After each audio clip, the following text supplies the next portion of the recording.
What's going on, everyone? Welcome to another episode of the Brave and Faithful podcast. Once again, I'm your host, Raiden Dionisio, and today I have um, a Marine veteran.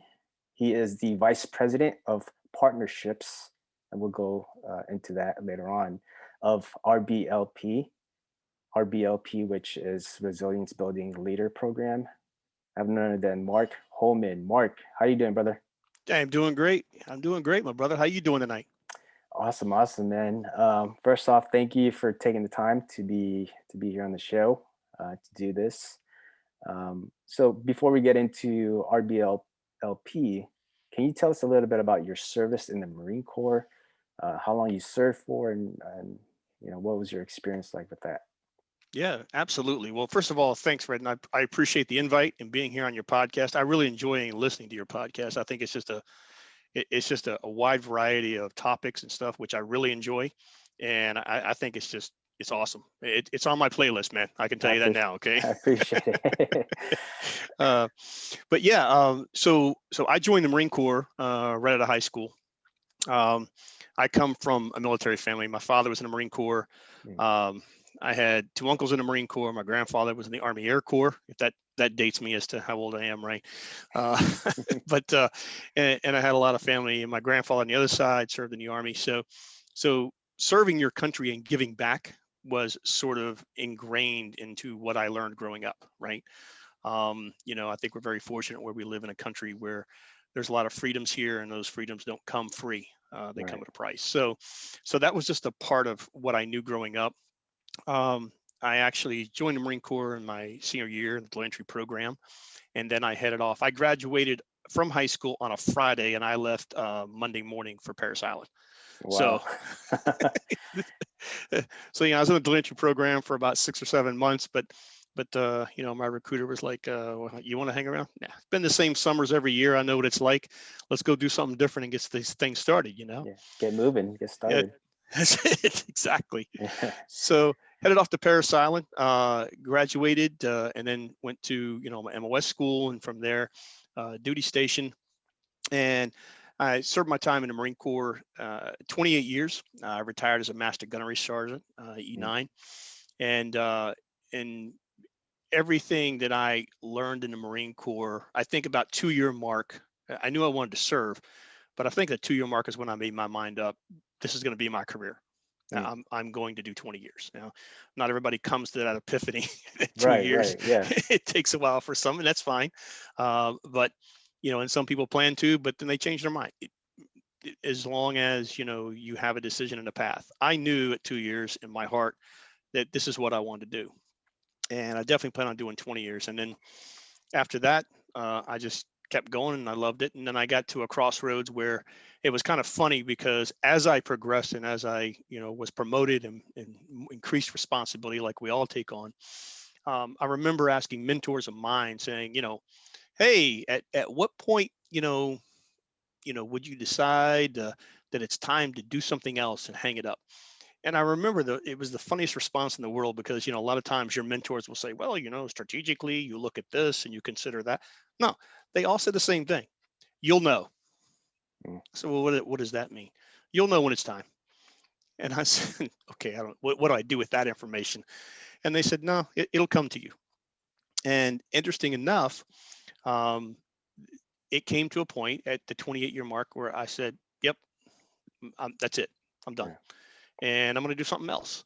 And I think that's the thing that a lot of folks in transition, the biggest challenge I had in transition was I I did not turn off what we are taught, and it's hardwired into our DNA, which is it's not about me, it's about we.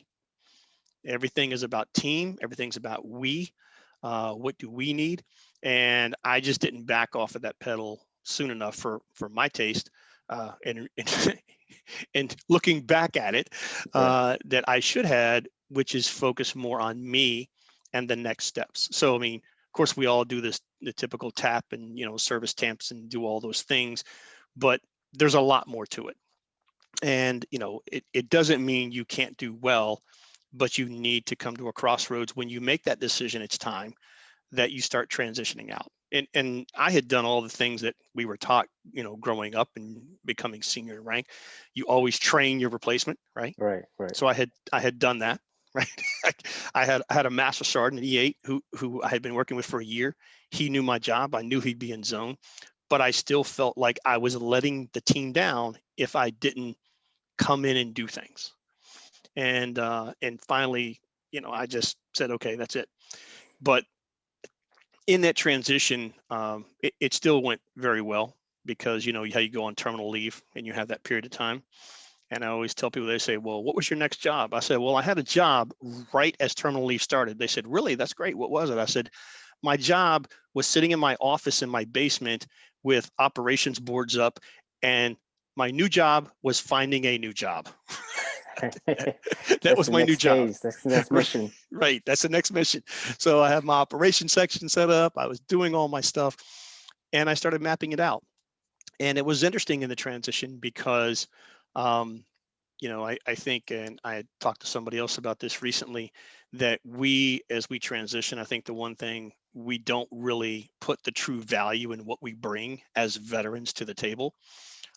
Because let's be honest, I don't think anybody joined the military to say, oh, gee whiz, in 4 years in the military, I'll be driving a Tesla and I'll have a couple of condos. And, you don't come in the military to become a millionaire. You Right. come to serve your country and you have enough to do and take care of your family and to put a roof over your head and food on the table and all that. And you enjoy serving your country.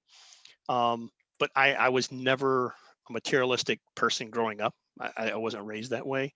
So for me, it was great because when I transitioned, I think what I looking back in, sort of reflection, we don't know how to ask for the right salary because we take on things because that's what we do.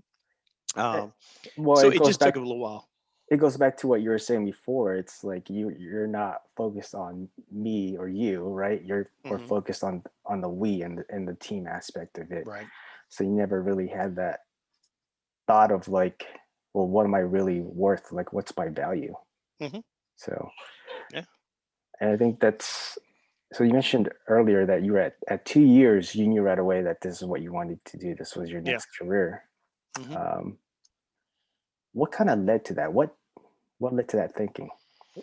I I think it was the camaraderie. Okay.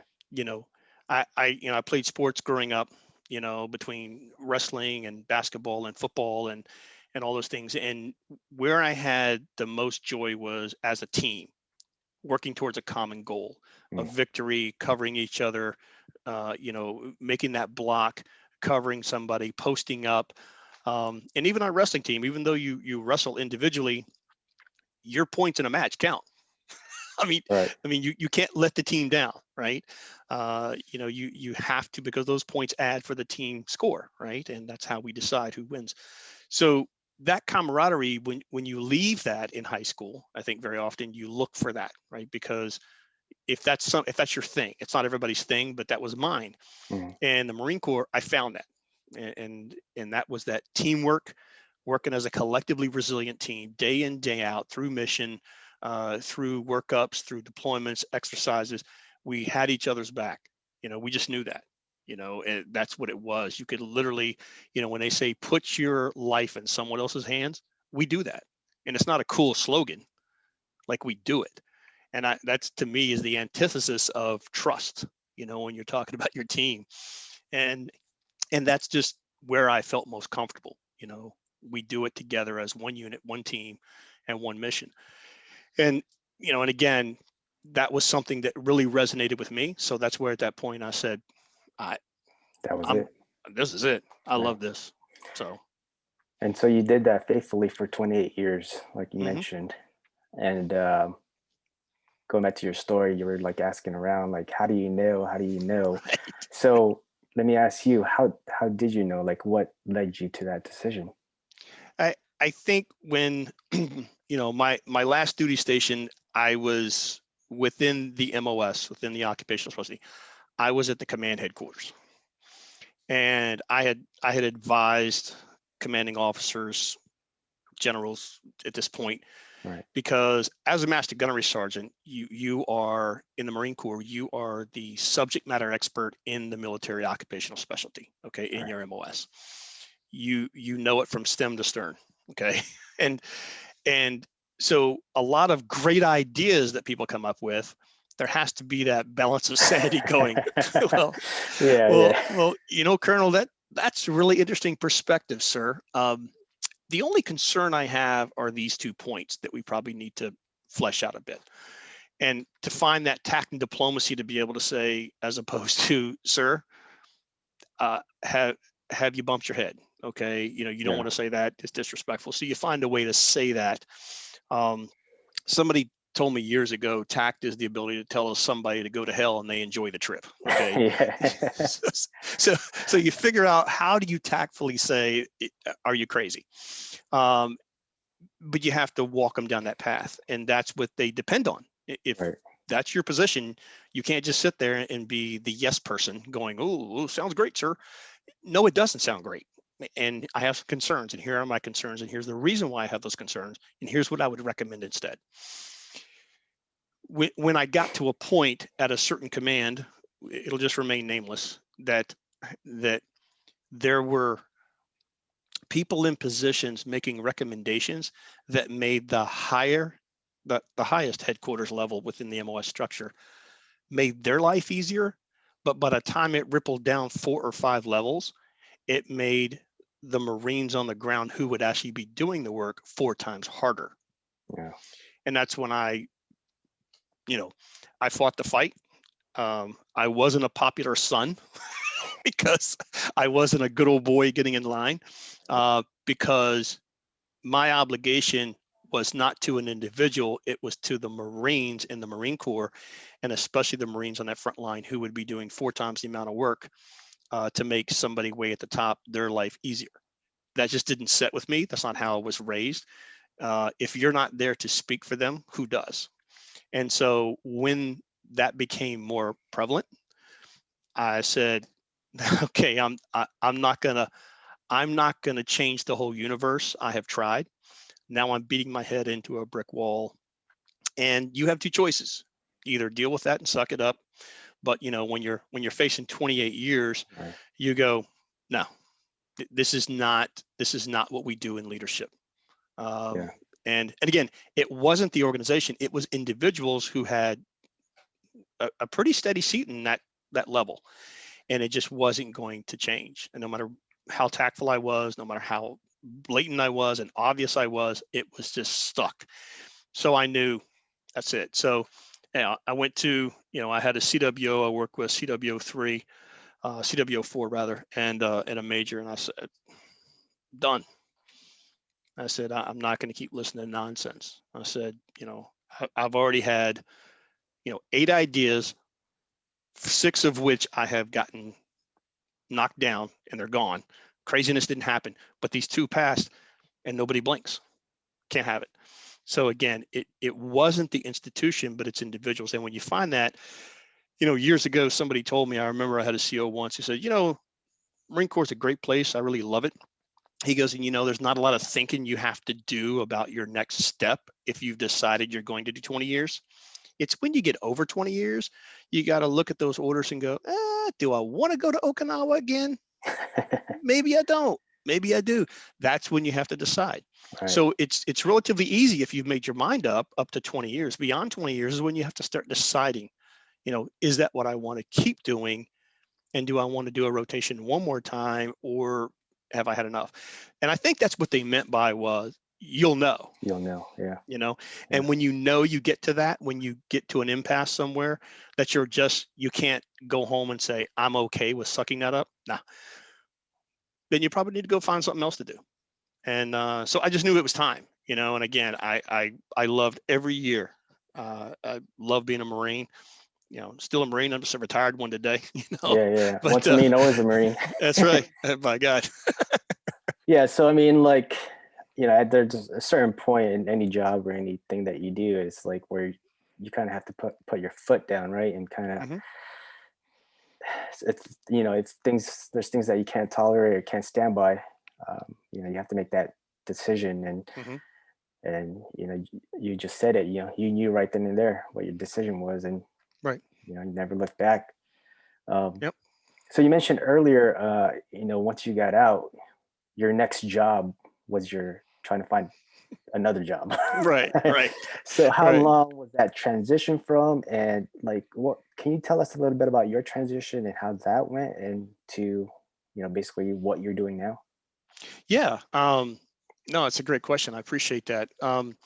Yeah, my transition was, I was on terminal leave. Obviously, I think I had like 50 some days.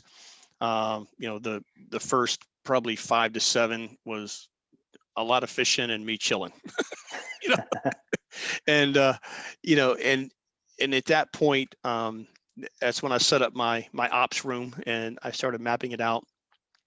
And then I started reaching out to some folks I knew who had transitioned, and it was really interesting because when you had on another guest on your podcast talk about there's 58,000 veteran nonprofit organizations just to help you with this, right? Yeah, Well, when I retired in 2010, there wasn't 10 and now there's 58,000. There was still a lot then, right? yeah, there But was. so they didn't pop up overnight. Right. So the thing is that when you look at that, I didn't utilize that. I was just sort of hard forcing the issue, going to companies, doing all the things they taught you in TAPS. You got a rough resume. Then I reached out to some people who I knew personally who had submitted several resumes, who had retired a couple of years ago, who were mentors of mine. They looked at it, they helped me. And I think the thing is that you think when you retire or you transition out that you have to do it by yourself. And I will tell you, there are more resources and people who are willing to help you than you think. But you think, well, I can't do that. I need to take care of this on my own. But I finally broke through with that and then started reaching out and folks started helping me and really put some things together and put them in perspective for me. Um, and then I was applying at different companies. I had my resume. I was doing phone interviews and then in-person interviews and panel interviews, and it kept going. And it's funny because I told people, they said, well, they say practice those questions, interview questions with family members and stuff. And I said, yes, that's good. I said, but I realized something. You're only going to get so good at that because your family's going to like kind of help you out in times. But I started applying even at companies where I knew just based upon their website and some of their core values and their mission statements and all that, I was never going to work at that company a day in my life. But I still went to the interview because there's no such thing as a wasted interview when you transition.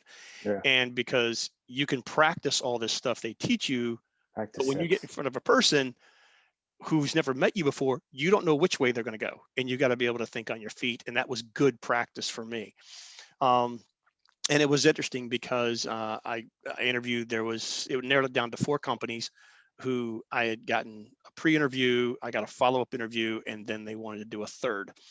And what's funny is that the one company I went to, they said, "Yeah, we'd like to have you come in. Didn't someone contact you?" And I said, "No." And I remember standing on my deck taking this phone call, and like when? Well, that's today. I Oh, said, I said, and from where I live to where it was at, it was probably like an hour drive. I said, no problem. That was their main company headquarters. And I said, no problem. I said, what time you need me there? So jumped in the shower, did my thing, so forth, so on, got down there. Um, and then when I showed up, it was going to be a panel interview, right? And then it was going to be a round of interviews leading to a panel interview. mm, So I interviewed with 3 people. Then I went to a panel interview when I walked in, and there was 3 people sitting at a conference table. And you know, and they kind of brush over this in TAPS. They don't get into that in detail about how you have to negotiate that. But yeah, after that, I had the interview. I sat down with them, and I'll never forget this. It was a senior program manager in the company and a senior project manager and a level 2 project manager, and they were sitting there, and I got to know them very well after I came on board. But interesting enough, I remember them asking me, well, we're looking at your resume. Oh, this is pretty impressive. Oh, wow. Yeah, yeah. And they said, well, we see here you were in the military. I said, well, this is going to go very well. It's going to go very bad. I don't know right, which, right. right? When they say that. And they said, I'll tell you what, none of us have been in the military. So just tell me what a typical day was like for you. And I kind of laughed, and and I remember the senior program manager. She goes, "What did I say something wrong?" I said, "Oh no, ma'am." I said, it's kind of funny because where I come from, there's really no typical day. No 2 days are alike. Right. It changes very quickly. And she goes, "Well, just give us a good feel for." I said, "No problem." So I ran down and I explained what I did and so forth, so on. I was all done explaining it, and I remember, remember she said to me, she goes, "Wow, sounds like you were a project manager." And I kind of sat there and looked at her and I said, and I'll never forget this. I said, "Can I call timeout right now during the interview?" And she goes, "Sure." I go, "Look, I'm just going to be straight with you. Everything I just explained to you is exactly, it's the gospel. It's exactly what I dealt with day in, day out, every day. And I loved it. I don't know what you call it in the civilian sector, but I can tell you where we come from. We didn't really call it a project manager." I said, "But if that's what you define what I described, then yes." She goes, "Okay, great, fair enough, fair enough." And she started writing and she stopped. She looked up and she goes, "Out of curiosity, what did you all call it?" And I said, "Well, where I came from, we call it a master gunnery sergeant. Whatever happens or fails to happen is my responsibility." Wow. I love it. She started writing again. And so I was all done. The recruiter came to the conference room. I was all done. I shook their hands, thanked them, and I left. And he goes, "Hold tight 1 second." So he goes back in the conference room, shuts the door. He talks to him. He's in there about 3 or 4 minutes. He walks back up. He looks at me and he says, "Let's walk to the elevator." I said, "Okay, everything all right?" He goes, "Let's just walk to the elevator." And I said, "Okay, great." So we get on the elevator. He pushes the button to go down from the 10th floor and he goes, "Let me tell you something." He goes, "They have got a short list of 15 people for this position. They've already interviewed 7. You're number 8. Obviously, they have a few more to go, but they want to hire you now." Mm. I said, "That's a good thing, though, right?" He goes, "Yeah, but they never do this." And I said, "Okay, awesome." He goes, "Do me a favor. Do you have any other offers?" He says, "Can you give me 3 days?" I said, "Done." He called me back in 2, gave me an offer. HR followed up with a firm offer and sent me something, and they said they want me to come aboard. And I said, "Okay, sure, sounds great," because I really wanted to work for that company. I really did because I had read their website thoroughly, their vision statement, their mission statement. I read all the things about where this company was going, what they believed in, and they had a really impressive structure. So that was the job I really wanted, and sure Right. enough, it came through. Um, but talking about asking for what you're worth, your value, right? Because we don't do that well. And I can laugh about this now. They said, "Well, what is your salary asking?" so so I I said, "Okay, I was making how much as a master gunny, and okay, I'll make how much in retirement. Okay, how much do I need to fill that?" So I gave them a number. They said, "Okay." They took that. They called me back in an hour and they said, "Well, tell you what, we'd like to make you an offer, but we're going to pay you $2,000 more than you asked for." I said, Oh, "Wow, that's impressive. Well, okay, sure thing. I'm on board." Now, that sounds like a great story, right? Like I did well. I didn't. Because once I came aboard the company, what I realized is that if you're say a project manager 1, there is a minimum they can pay you and a max they pay you in that level. If you're a 2, the same thing, and 3 is same thing, right? I was asking for $2,000 less than they were allowed to pay me. So, so, so I didn't really bedazzle like the whole right. asking of Yeah. salary Yeah. thing to anybody, but they just knew legally they could not give me the $2,000 less I was asking for, so they Yeah. brought it up. And so again, there's things you can do to combat that. You really can. You got to do your homework. You can reach out to people. You can ask for a range. I'm looking between here and here. There's a lot of things. And after after I came aboard and after a while, I was a hiring manager for program and projects that I led, and I would post the positions and work with my HR partner. And the thing is that I would negotiate all the time. Like if somebody says we were a little difference in salary, I say, well, how about an additional week's paid vacation the day you start? So then they would have 2 weeks. And I'd be like, okay. And again, we come from a world where we have 30 days paid vacation a year. Right. Right. Right. but I'm talking about civilians who, you earn accrue leave over time, right? But right off the bat, I'd start them with a week's vacation. or, work remote 3 days out of 5. You know, a lot of things you can negotiate, but we just don't know that. We don't learn that until after we're in the mix of it. But for me, that was a huge learning lesson. And I try to share that with whoever I talk to because I think it's helpful. So you were with that company uh, for a while before you were involved with RBLP. Like Yeah. how did that come about? With Yeah, I was there 8.5 years at that company as a okay, Fortune 200 company, and then I resigned there, and then I started doing some consulting on with various companies and organizations that I knew and I had worked with in the past while with the company, but now I just did sort of independent contracting and consulting, everything from risk risk management, program management, various things like that, structure, you know staffing, salaries, so forth, so on, a whole list of things that I had done right, for 8.5 years. And and then of course, then it was funny because our CEO and founder, Dr. Gene Coglin, um, he and we've known each other for 38 years. We go way back. mm, And Dr. Coglin actually is a retired Marine gunner. He did 20 years in the Marine Corps. And we met at an event that brought us together. We'd kind of been on touch for a bit, and we sat there. And I remember he told me he had this vision because through his dissertation for his PhD, he was doing this study and research on collective resilience, and he started talking to me about it. And of course, a couple of beverages of our selection, our choice later, you know, I I started asking him questions, and he was like, "Well, this would what it would be." And I envisioned this as an actual, no kidding, professional leadership certification. And I said, "Oh my gosh, like this is amazing." I said, "This is truly amazing." And knowing him like I've known him for years, a very cerebral individual. The guy is, he just his vision of things is just amazing.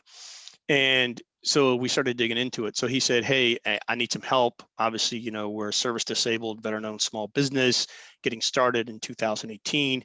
And anybody who's ever worked at a startup, look, like you and I were chatting earlier, you can't walk in with a bunch of ego and go, oh, well, I can't do that, or right, that's right, beneath me.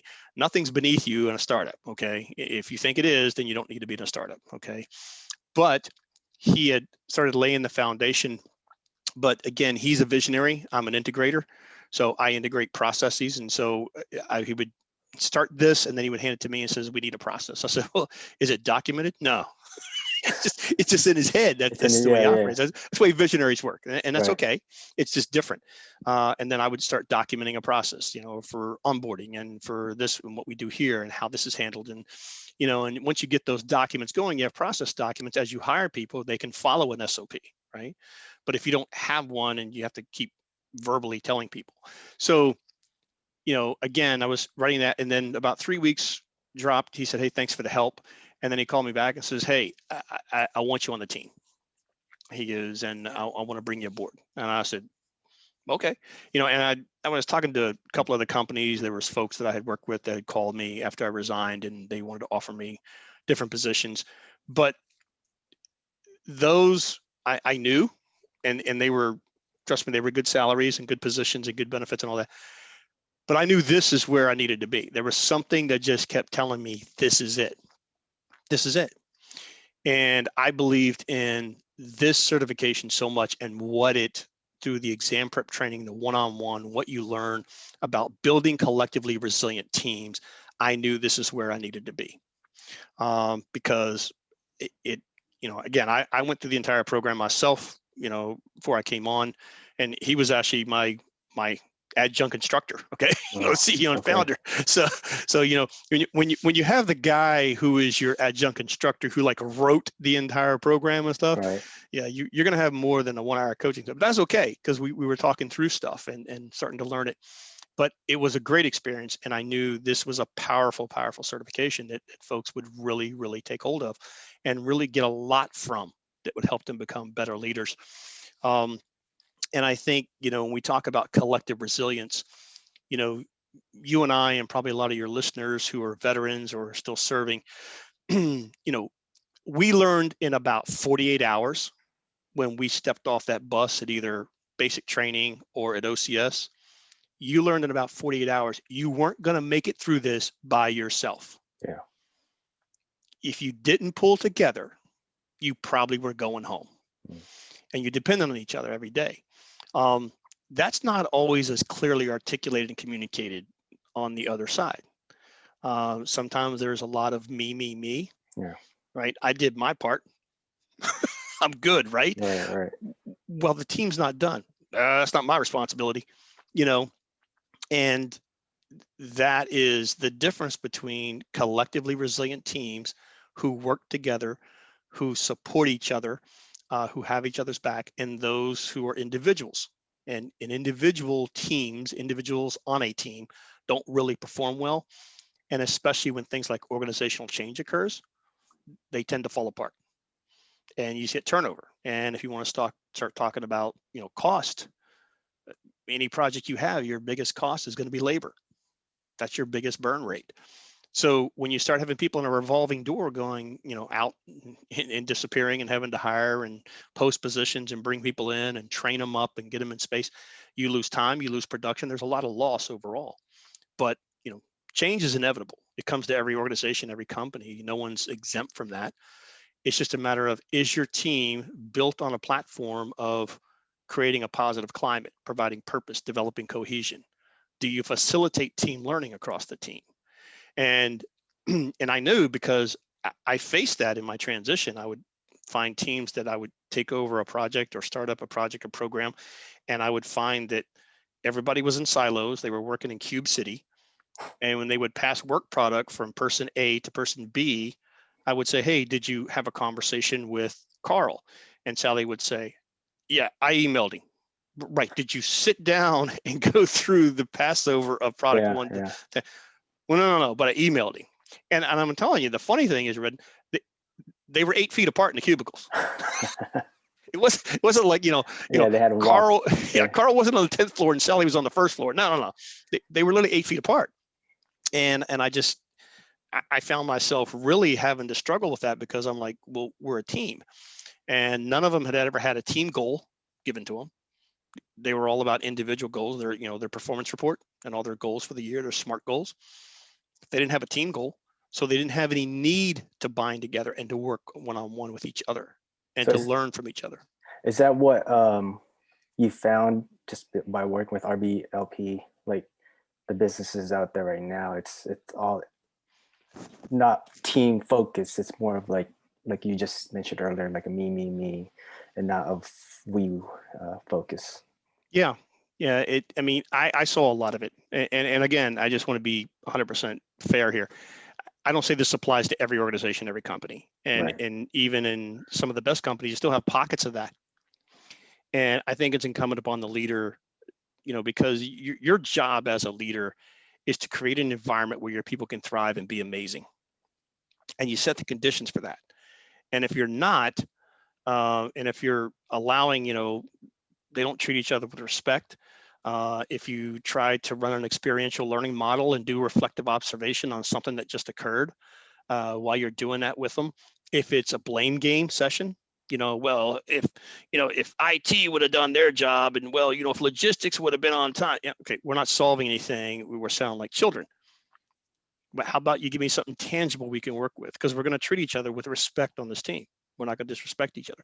And if you can't set that stage as a leader and set the environment where people feel psychologically safe to speak up and to voice ideas and opinions and suggestions, if there's not active listening, right? If leaders are just listening to wait to respond versus listening to understand, your problem starts growing exponentially. Mm. Yeah. And then you push a wider divide amongst them, and then now they're in camps, and that's not how we win. That's not how we did business. That's not how I did it for 28 years. And I don't know, we knocked down some pretty powerful missions, in 28 years. So All right. uh, I'm thinking that teamwork thing, I think that works. So it's just a thought of a guy. So, but that's how I knew this is where I needed to be. It's just it's really amazing, and that's what I enjoy. So it's been you mentioned 2018 was when it was founded. So Hmm. it hasn't really been out for a while. Hmm. Um, what can you tell us about like the growth of RBLP and for anybody out there that might own a business and might be interested in the program, like how do they go about connecting with you guys and getting their staff, their personnel into the program? Yeah, I think there's a couple of different uh, obviously groups that. First of all, here's what I'm going to say. Anybody who is in leadership position and you lead people, this is an amazing certification. Here's why. There are a lot of certifications out there, right? Mhm. And when you look at it, like between PMP and Agile and Scrum and SHRM and Lean Six Sigma, all great certifications. They're all great, all of them. Um, this is not a certification that says those are not good and this one is. I'm not saying that at all. That's not true. Those are great certifications. The thing about those certifications, though, they're about processes, right? Right. And processes are important, right? You have to understand, the various stages of a Lean Six Sigma project. You have to understand about SHRM and about certification in the HR department in the world of that. That's a very complicated, so there's processes you follow. PMP, same thing with the project. But like I've said to people in the past when we've had this conversation is unless you're going to go to work tomorrow and you're going to go, I don't know, say into an IT server farm with a bunch of servers and F5 load balancers, and you're in charge of machines all day, making sure that they're modulating and regulating the way they're supposed to be, then you could get some value out of it, but I don't know if you can practice what you're taught here in the certification a lot. But the majority of people, that's generally the exception and not the norm. The norm is if you're going to lead, you're probably going to lead people and you're going to lead a team. All right. And this certification is a complement to all of the processes, because at the end, your processes are not about dealing with people, they're about processes. And this is about how do you build a collectively resilient team? What does that formula look like? Okay. What do you do to facilitate team learning as a middle manager? Okay. And you see this a lot when you see middle managers and they have frontline supervisors who report to them. Historically, you will find that, 1 and 2 you get along with. Number 3, you're okay. Number 4 pulls your last good nerve every day for some reason. Okay. And if you don't facilitate across all those teams, you have 1 and 2 teams, 1 and 2 who are doing great with a lot of new ideas and innovation. 3's kind of catching bits and pieces of it, and 4 is kind of lost in the sauce. Well, okay, if they all lead 20 people, that's 80 people. That's the staffing you were given to be productive at a certain level. And if only 2.5 of the 4 are operating at optimum, what are you losing? You're losing production. All right. That's what you're losing because you're not sharing that knowledge. It's not facilitating team learning across the whole teams.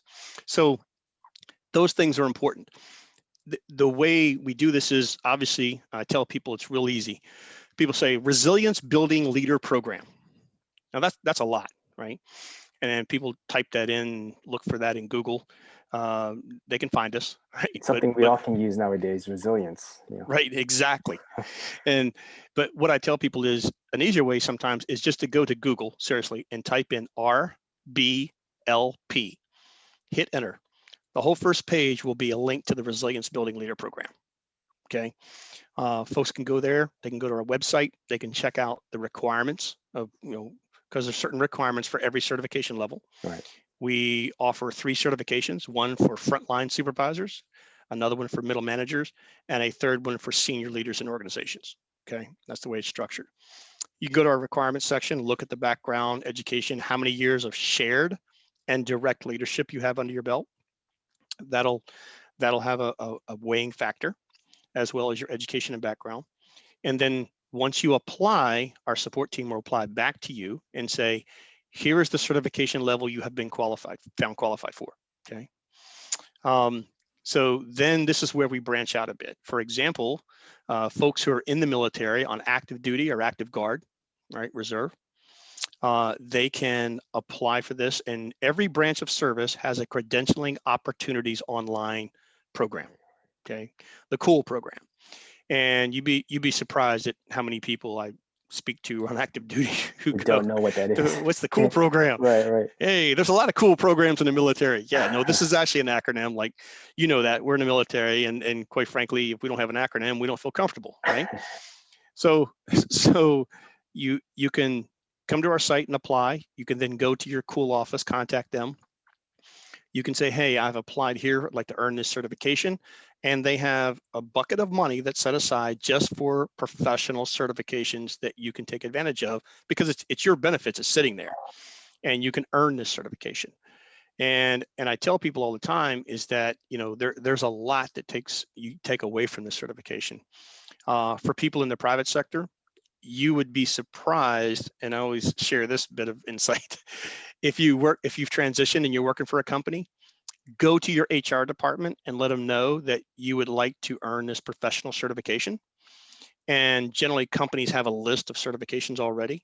If it's not on the list, get them the information. If you need help with that, you can contact, you can go right to our website and contact support. They will help you with that, um, and get it on the list of approved certifications. Uh, and once that happens, the company, you know, they'll either pay for it up front or they'll reimburse it after you pay for it and just put it in your paycheck. Some companies pay for the exam prep training that you need to prepare for the certification, and some will just pay for the certification exam. Okay, regardless. But you know, the point is that you need to ask. And I always say go to the HR department and ask that question. The reason I do is because people go, well, I talked to our training department and they said they don't think they do. I said, here's what I've learned in 8.5, well, 11 now years in the private sector. The people who are legally bound in any company to tell you the gospel and not mess it up are your HR partners. Okay. Because the people in training go, nah, I don't think we do that. They don't know. That's not their job. They don't really know. It's not their Right. job, but they're just trying to be helpful. Um, but if you ask that question, you will find. I came across an individual just the other day who had retired out of the Navy and reached out to me. We're connecting and talking on LinkedIn. And the company he works at, I said, do they reimburse or fund professional certifications? He goes, yeah, they do. I said, okay. I said, well, here's what I'd recommend you do. And at that point, he said, he said to me, well, okay, I'm going to check it out. And he contacted me back. He said, yeah. He goes, this was not on the list, but I'm writing up a proposal right now. He goes, submitting it to him. And so I sent him some information and he took it with him, got back with his HR department. They sent it up the ladder, signed off on it. Now it's on their approved list of certifications that people at that organization, that company can earn. And so whether it's the private sector, um, and then sometimes people just want to fund it themselves, and that's fine too. So whether you're have transitioned or whether you're still on active duty, um, and again, if there's nonprofits out there, we have partnered with several nonprofits under our RBLP Giving Back program Okay. because we believe very strongly in that. One of our core values, of our 4 core values at RBLP, is actually to take care of your community along the way. Okay, and that's why we have the RBLP Giving Back program. Last year, we put aside $100,000 in free exam prep training and certifications for leaders in select nonprofits in the United States. And this year in 2021, we've dedicated $200,000 to that goal. Okay. And as of this podcast here, we're at 75,000 just in 2021 right now, and we're ending in April. So again, there's a lot of folks. There's a lot of different ways to do it. But again, the first step is go to the Resilience Building Leader Program. Like I said, type in RBLP in Google, hit enter, and the whole first page will get you to RBLP. Yeah, and I think just for everybody listening in, like I recently applied for the program as well, just finding out from a fellow service member about it, and I actually got 2 of my guys that are working with me to join in and do the program. I think the most important thing, Mark, is just asking, like Mm-hmm. getting the information, the right information, right? Like just don't be afraid to ask and see what what they can what your company or your organization can provide for you as far as like training or whatever it may be. The most important thing is just ask, and if if whatever comes about it, then there you go. You have another certification that you can get, right? So Yeah. And it's funny. Just the other day, I read this article in Forbes talking about, I mean, certainly getting your degree and getting your education is important in any way. And I always say that, we learn every day, right? Right. That's another one of our core values at RBLP. That's our fourth one. We learn every day. 1% Okay. better every day. Yeah, that's it. And the learning journey is never over. But the article spoke to about certifications are becoming more and Right. more Yeah. relevant to organizations and companies because, you know, people say, well, uh, I have a bunch of certificates. And I said, so do I. I literally have a 4-inch binder that if I threw it at my wall, I'd put a dent in the drywall. Okay. I've over the course of 38 years of leadership, private sector fellows programs I've been involved in, program management programs that I've had to go to. I have earned certificates from all of these things, not to mention, 28 years in the Marine Corps, all the leadership, the academies, everything I've been to. Right. And and I always say the same thing. That is important, not to take one thing away from it. That you put the work in, you learn some stuff. But the difference between a certificate and a certification is in two different worlds. A certification is a measure and a quantifiable measurement and proof, and showing people that through your education, your knowledge, your experience is a culminating factor to say that you possess this level of knowledge and expertise in this subject, and fill in the blank on the certification. It's different. And our certifications, when you go to take your certification exam, it is an oral certification exam. Mm. This is not one of those where, certifications that I've earned in the past, you go to a test center, show them your ID, and well, pre-COVID, and you show them your ID, and then you put your stuff in a little locker they give you, and then you go sit at the terminal and you got your pencil and your paper to scratch or whatever, and they say, okay, get ready, now go. And you go, well, worst case scenario, I got a 25% chance of being right between A to D. Boom, and you go, right? This is something you need to articulate. So in the exam, they'll ask you a factual question. They'll ask you, what is a mental model? What is a shared mental model? And you'll articulate your understanding of that, your knowledge of that. And then they'll ask you a conceptual question. Well, what does that have to do with facilitating team learning? And then you explain how that concept connects to there. And then they'll ask you a procedural question. Well, give me an example, Redden, of when you led a team and you had to build a shared mental model among them on how things got done. And then you articulate that. You find oral certification exams like in people who are going to their medical boards. They don't they don't sit at a computer and do that. Okay, they have Right. to articulate their understanding of this. The same thing with leadership, because this is a really valuable skill that people have, and not just leading people, but building collectively resilient teams, because it truly is a social phenomenon when you see people that can work together, persevere, and work through any deliverable timeline project and get to the end, and they do it together, sharing ideas along the way to help each other to win. And I will tell you, it's funny because if folks go to our homepage, um, if you go to actually about our company page rather, you go about midway down, and there's a 5-minute video from our CEO and founder. And it's funny because through his dissertation, he realized that, and it was funny because when he did his research, he studied about resilience, and he got figured the research, and there was a lot of research on individual resilience. But what was interesting about that research is it was done on children, Mm. right? And that's important for children to be individually resilient. And as he progressed, he couldn't find any research on collective resilience until after 9/11. And if you think about that, that's a powerful statement. Like, the only research on collective resilience that showed up anywhere was after 9/11. Why? This whole country got a wake up call at 9/11, Right. Right. right? Yeah, we haven't fought anyone. Nobody's come on our shore. Yeah, they did. Okay.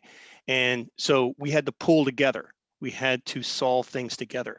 The Freedom of Information Act, the CIA and the FBI, and, and all the NIS and everybody, they couldn't have their little pockets of intel anymore. They had to share it in network. And that's what it's about. It's about us a team working together for the greater good and Mm. solving the problem. So again, as people learn through this, and I tell people, look, even folks I've talked to on active duty in the military, they're like, well, this sounds like a good, great certification. I'd really like to take it, but that exam thing. And I said, let me help you. You know this. You may not know in these terms, but you're going to learn these terms and become even smarter. Okay. And here's the example I give people.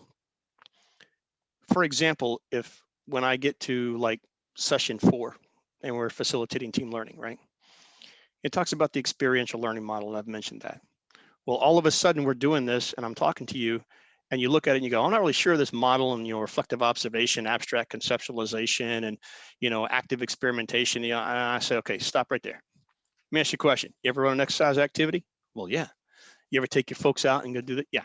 And when you got back to the rear with the gear and you're sitting there and you're doing a hot wash and everybody was sitting around and you said, okay, section 1, what did you find there? Well, hey, chief, this is what we saw here. We saw that and we saw this. We think it could be done better if we do this. Oh, okay.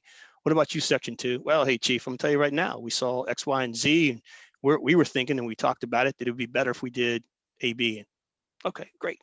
And you write that down and everybody copies that. And you say, okay, so now we're going to do an after action report. And you're going to make a decision as the chief and you're going to say, next time we run this exercise, we're going to implement these 3 new steps, right? And then you go out 2 weeks later and you run the exercise and you're doing active experimentation. So guess what? You know this, but Yeah, we don't yeah. call them those terms. It's different What we terminology. do, yeah, we call them in military jargon, right? Yeah. But you know it. Why is that important? You remember that interview I told you go to, right? When you transition? Okay. You sit down in front of somebody and they say, well, Redden, hey, I appreciate you being here. It's great. Looks like you have a pretty successful career in the military. That's awesome. Uh, Give me your take on or your approach on leading teams.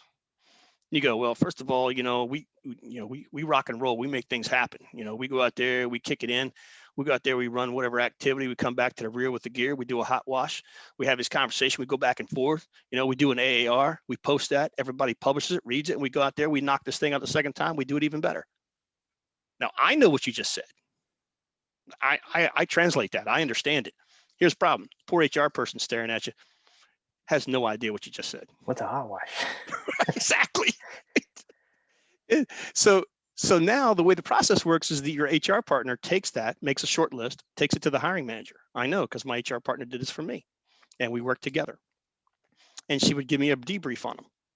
And what was funny about this conversation, she would say, "This guy, Redden, he really motivated, but he used a lot of that military jargon, and I wasn't really sure what he was saying, but I think he'd be worth talking to." Like, okay, now that never bothered me Right. when my HR partner said that to me, because I could speak that language, right? But I had colleagues of mine, right? They would get nervous about it because that the person to interview you is the one who posted the position for their program or project or their section. You're going to work for them. So, so, Yeah, so, yeah. so when you come in and you start slinging all this military jargon, right? And they don't understand it, your new boss who potentially may hire you looks like a fool because they don't understand it, right? That's not a good look. And I would often tell them, hey, you want me to interview them for you? Yeah, man. I said, why don't you sit in and then we can debrief afterwards? Okay. And I had to like literally, sort of coach them on what was going on. But if you walk in, and I always say the comparison to me is this is like this is like being in Afghanistan trying to talk to a tribal chief and you have no translator. It's probably not going to go well, Right. right? There's going to be a communication gap there, right? But these are terms of academia which you learn, and this process. You just learn the terms because I trust me when I tell you this.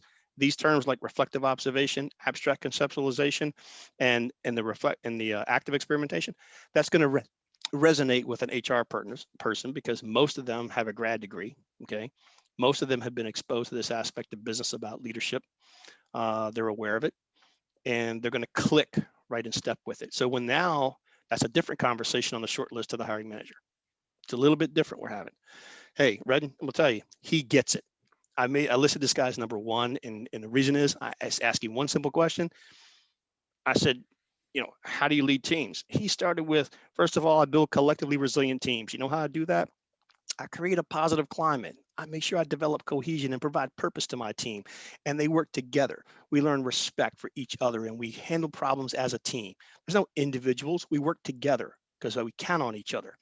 And then I facilitate team learning. I make sure I do it by doing it this way. So like I, I, I was amazed. No one was that succinct and clear about their thoughts and the way to lead. Now, what's funny is you went to this certification and it woke you up to some things you may or may not have done in a while you're aware of. But what I like about it, it puts it in a clean, neat, tight package of ingredients. You can go, let me check myself. And every leader needs to look in the mirror because we're not perfect. We're not machines, right? So it it is a way for you to walk forward with confidence. And I'll tell you, if you list resilience building leadership professional coach on your or trainer on your resume, I'm gonna tell you, everybody in HR who interviews you look at your resume, they're gonna go, explain to me about this certification. They Yeah, want to know I'm more glad about you it. asked me about Yeah, that. it's awesome.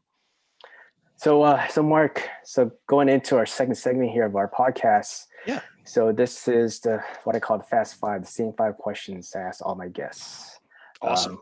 So are you ready, man? I'm ready. Let's do it. All right. So first question: what's one hobby you enjoy? I enjoy obstacle course racing. Do a little That Spartan is race or Spartan, Tough nice, Mudder, nice. Savage Race, Rugged Maniac, even the Zombie Mud Run, man. Oh, that's awesome. Everything from April to about October, I go run on the weekends obstacle course race. I'm not saying that I'm sitting on the The competitive level. podium, yeah, Yeah, yeah, yeah, I'm not on the podium, okay, but I'm the guy out there, never quit and never get. Matter of fact, on the 27th of March, I ran the Tier One Bone Frog, which I don't know if you're familiar with Bone Frog race. yeah. I've It's heard built about off. it. Okay, yeah, it's off of the Navy SEALs Yeah, process and course and training. And anyway, I did the Tier One, which is 10 miles and 50 obstacles. wow, So, and I'm still standing, and I'm 56. So that's a wow. good day, man. Yeah, I'm Spartan. I got the annual pass, so I got to start hitting the race out there. So, Nice, nice. second question here, Mark. If you had to choose one person to hang out with for one day, who would it be and why? Oh, great question. It would be my grandfather on my mother's side, because he died a year and a half before I was born. Mm, But what's funny is my whole time growing up with my grandmother and my aunts and uncles on that side who knew him, they said, first of all, he served in the military. Okay. Second of all, he was he was a very down to earth, very even tempered individual. He was always about having fun and having a joke, but he was about getting business done. And some of the things that he enjoyed, it, not having met him or spent time with him, I like those very same things. And they find it, and they've said this to me hundreds of times over the years, that the the resemblance, the demeanor, the mm, sense of humor is ironic. So finding someone like that you connect with, who's your biological grandfather, and just having a chance to talk with him and kind of get the take on how he came up and where he was, I would love to do that. Never had that opportunity, but would love to if possible. wow, thank you for sharing that, Mark. Uh, next question here. Recommend a book for our audience to read. Okay. Um, well, uh, first one that resonates with me is Good Leaders Ask Great Questions by John Maxwell. And the reason I like that book so much is because it's it's so true. As leaders, we think we have to have all the answers, Yeah, yeah, and we have to have all, but you find that you lower your stress level as a leader, and you let your people be amazing if you delegate responsibility, you delegate the authority to make some decisions, and when they need to check in with you, you don't, you simply ask great questions. Well, that's interesting. I've had people come to me in the past who, and this book was great for me because it allowed me to quit trying to solve everybody's problem. Okay. And especially you become, like the technical expert and the subject matter expert in MOS, right? You try to, like, I've seen it, I've been in, I've done that. But you just start asking questions, and this is how your people learn and get smarter, and they become more effective. So I would just ask questions like, that's an interesting perspective. What did you see or come across that led you to that? Well, what did you notice that you needed to pursue it further? And then I would find out how much they had done, and then they would start learning that, oh, I probably need to do that, and I haven't done that. And so it was training by just asking questions, because I believe that 99% of my team, they want to be successful. I mean, you go through the pain to hire them. So just ask good questions, great questions as a leader, and you'd be amazed at what happens. The other one that sticks out for me is Leading Change by John Kotter. Okay. That's a really good book, because every organization changes. It's just a matter of when you're going to change, when you're going to implement change. What is the change process? Do you have change champions? I mean, those sound like a lot of details, but they're important, because they lead to successful change when people think we can just say, hey guys, we're going right versus left. Okay. In the military, that works sometimes. Okay. but I can tell you in the private sector, people want to know the why. What are we Why? doing? What's it going to get? And you have to be able to articulate that clearly as a leader. The last book I just got recommended that I started reading was Rocket Fuel. Interesting book. It was, we talking about earlier, talking about visionaries and integrators, because it really highlights that when you work with people like this, they have value, but you need to understand it, because you get frustrated with it. If you don't understand who people are and what makes them tick that way, it can really cause problems. But once you invest in learning and accepting, okay, that's the way they're wired, this is the way I'm wired, how do we meet in the middle, then that brings more harmony into a team and a group. What was So that those are the last? three. You said Rocket Fuel. Who was the author for that? Rocket Fuel, that is, I'm sorry, I just picked it up. That's Gino Wickman Okay. and Mark C. Winters. Okay. So Rocket Fuel, leading change, and good leaders ask great questions. Right. Okay. I gotta check that out. Um, Mark, next question. What's your favorite quote and why? It's from Voltaire. Common sense is not common. Yeah. It has given me a lot of peace over the years, because when we explain things, somebody told me years ago when I was a young corporal, they said, sounds like you issued the order today and made yourself perfectly clear to you. Mm, That's not what you're here for as a leader. You got to mm, make it perfectly clear to them. to them, yeah. And my response would be, well, I hear you, Staff Sergeant, but it's common sense. Da, da, da. Stop. Common sense is not common. Yeah. Don't Yeah. assume that. You're making a mistake already. So let's back this up. So that quote has resonated in my head for years. Yeah, even as simple directions and simple, you know, policies, it's people interpret it their own way, and that's where miscommunication comes in. And like you said, it's common sense is not common. Mm-mm. All right, Mark. Final question here: what do you see yourself in a year, 5 years, or even 10 years from now? A year from now, RBLP growing even more, having more outreach in the various states and companies and even countries that we're in 5 years. Oh, and also still running OCRs. Okay. So you mentioned you guys are international now. Like, what countries Yeah, are you guys in? well, we have people in New Zealand. Okay. We have people in UAE, in Mumbai, in Germany, in Wow. Spain, and we're starting to talk to actually a lot of folks in Canada. Wow. We have some folks who are RBLP certified leaders in Canada, but we've been approached by organizations there about this certification. So we're reaching out and connecting with folks all over. So yeah, I see that in 5 years, um, still running OCRs, okay, and hopefully not broken, okay, because that's 5 more years on top. So that's 61, okay. Yeah. I'm killing it in my age group, but for in 5 years for us to be fully global, right, in all countries, because leadership is one thing that I think translates culturally through language. It's about being in charge and responsible and getting, amazing progress and results from your team, Mm. whatever that is. So that's something that I see in 5 years. And then in 10 years, um, we're at the full staffing growth level of where we want to be, continuing to grow, because we're continuing to bring on staff now. But as we progress and as years progress, um, having the sections filled out of where we're at and continuing to help others and reach out to even more folks on this certification to really bring that collective resilience to their team.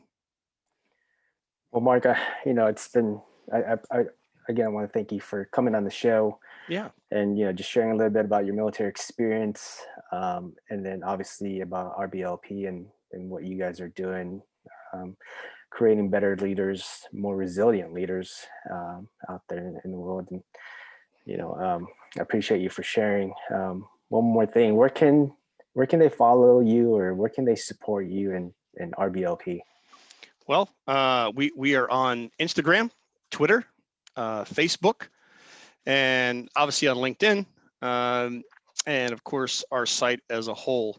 But I'm sure you'll put those tags that because I did fill those out. Right, right, So right. Gotcha. so those will be in there. But yeah, we're on all those platforms and connecting with folks every day.